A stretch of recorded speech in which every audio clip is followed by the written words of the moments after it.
But first, we're going to stand strong, but we're not going to keep accepting this. St. Louisans heartbroken by the mass shooting in Buffalo. We break down the great replacement theory tied to the shooter. Tonight, prosecutors are building their case against the 18-year-old man accused of going on what police call a racist murder rampage. Good evening, I'm Mike Bush. And I'm Ann Allred. Investigators believe after killing 10 people inside of a grocery store, the suspected shooter intended to head down the street and shoot more people. They also say the suspect, who lived 200 miles away, may have been casing the store for months. We have confirmed now that it appears that individual was here back a couple of months ago in early March. Tonight, the memorial for the 10 victims is growing outside the store where they lost their lives. This hate crime sparks reports online about the great replacement theory as a motive to target minority groups. Tonight, our Pepper Baker talked with local leaders to get some insight. Pepper? Yes, ideas from the Great Replacement Theory were included in the racially motivated document that the 18-year-old suspect posted online prior to the attack. I spoke with the St. Louis County NAACP chapter president and a Webster University psychology professor about the motives leading up to this terrible tragedy.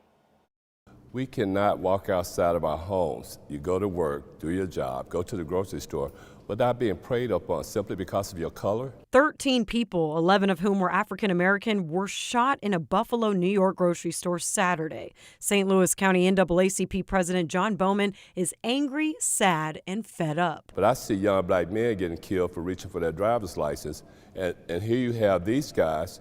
They walked them into the imprisonment location, unharmed, unscarred. The FBI is investigating the mass shooting as a hate crime by the 18-year-old suspect, Peyton Gendron, who allegedly wrote and posted an 180-page document online prior to the attack that includes ideas from the Great Replacement Theory. It's based on the idea that whites are under attack.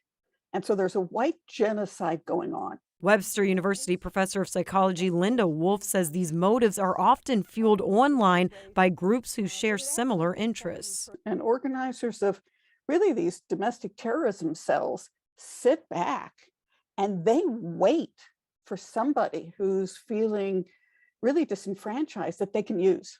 And he was used. He fell right into it. He's absolutely responsible for his actions. Bowman and Wolf agree that stronger regulation on hate groups' rhetoric and common sense gun laws are necessary. Some of the world's worst atrocities have been done by people who thought they were doing the right thing. And so, he believes he's part of a war. He's a soldier. This qualifies as terrorism. So when is America going to start responding to this in the same manner? Of the 13 victims, 10 were killed. Gendron pleaded not guilty to a first-degree murder charge. Additional charges are expected. Tonight, the